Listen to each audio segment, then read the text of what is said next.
Hi, I am Pallav, and in this video, we'll briefly go through how device management is done in x86 versus Linux. We'll also discuss two features that can be added to x86. So what is device management? Device management in an OS implies the management of I/O devices such as keyboard, microphone, USB port, etc., as well as the supporting units like control channels. The OS uses programs called device drivers to manage connections with devices. A driver is the code in an OS that manages a particular device. It configures the device hardware, tells the device to perform operations, handles the resulting interrupts, and interacts with processes that may be waiting for I/O from the device. So what happens is that first the device communicates with the driver. When the device completes a task, its driver causes an interrupt. This interrupt is then identified by the OS and appropriate actions are then taken. In x86, the console driver, which is the console.c file, is a simple illustration of driver structure. The console driver accepts characters typed by a human via the UART serial port hardware attached to the RISC-V. QEMU helps us simulate such environments on various machines. Some other examples of drivers in x86 are UART.c and virtue_disk.c files. In Linux, various special files can be found under the directory kernel/dev. These files are called device files and behave unlike ordinary files. These files are an integral part of the root file system because these device files must be available to the OS during the boot process. Hot plugging, which is the word used to describe the process of inserting device into a running system, is achieved in a Linux distribution by a combination of three components: udev, HAL, and dbus. udev supplies a dynamic directory containing only the nodes for devices which are connected to the system. It creates or removes the device node files in the dev directory as they are plugged in or taken out. udev is responsible for basic device identification. dbus is like a system bus and HAL creates an XML representation of the device.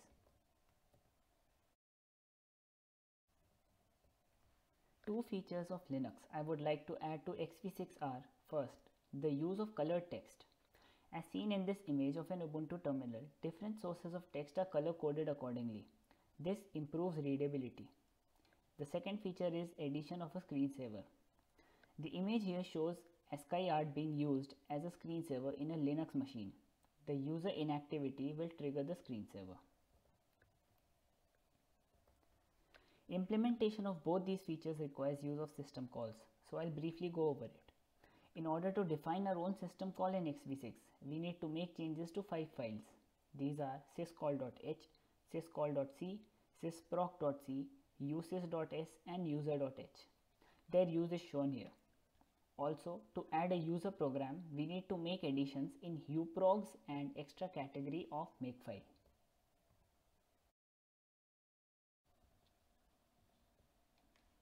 Let us discuss the implementation of colored text. We'll be making changes in the console driver, which is the console.c file. In console.c, we have the function consputc, which further calls the function cgaputc, which is responsible for the displaying of characters on the QEMU console. In line 147 of console.c, we see that before storing character to the CGA memory, we take bitwise OR with the value hexa 0700. This is responsible for the default color of text. Let's say we take bitwise OR with the value of hexa UV00. Then the value of U is responsible for the background color and V is responsible for the foreground color.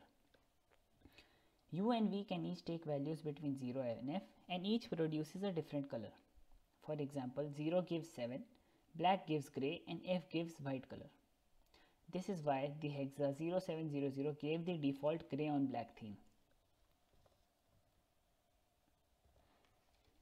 Now we can implement consputc and cgaputc to have parameters for both foreground and background color and make global variables corresponding to them.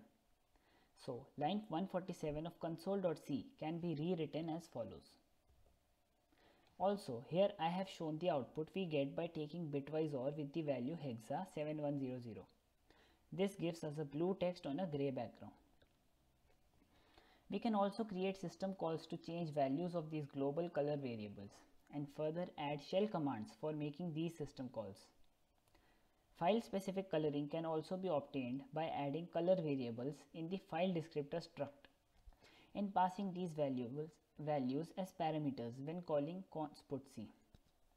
Note that the existing x86 code will have to be modified to accommodate any changes made to the function parameters, and the parameters will have to be passed accordingly. To add a shell command, we have to add a case inside while loop of main of shc and make system calls from there. The case of cd shell command is already implemented in x86. Now we will be able to color code different types of text based on different sources.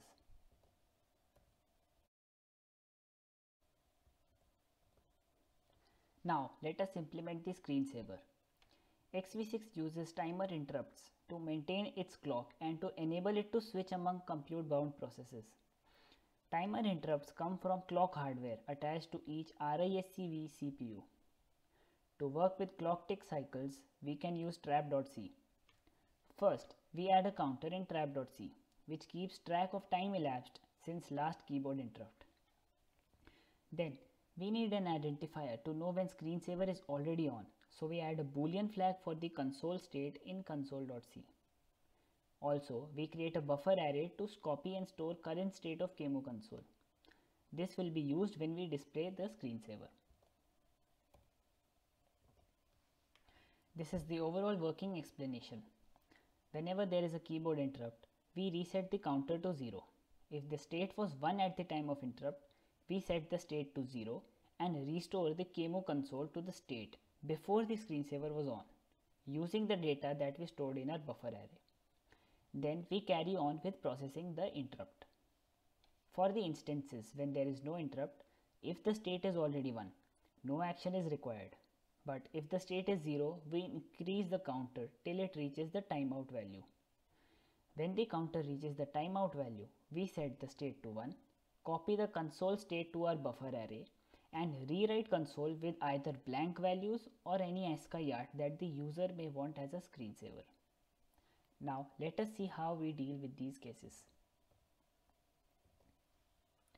Whenever there is a keyboard interrupt, the interrupt is processed in the function console interrupt present in console.c.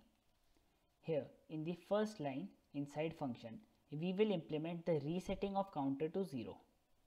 Then, if the state is 1, we will set the state to 0 and restore the console state that we previously stored in our buffer. Now for the counter variable, we need to edit trap.c. If the state is 0, we need to increment the counter. This is done inside the case shown here, below line 53. After increments, we have to check if the counter reached the timeout value or not. For that, we can add an if condition at line 108.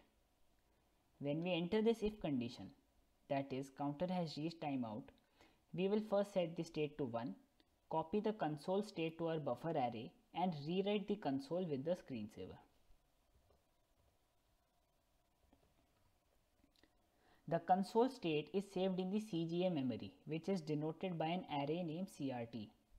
Thus, reading console state is very easy. This can be found at line 128 of console.c. The rewriting and handling of cursor can be done using the already implemented CGA_putc function present inside console.c. Accessing various variables that we used can be implemented using system calls. Thank you.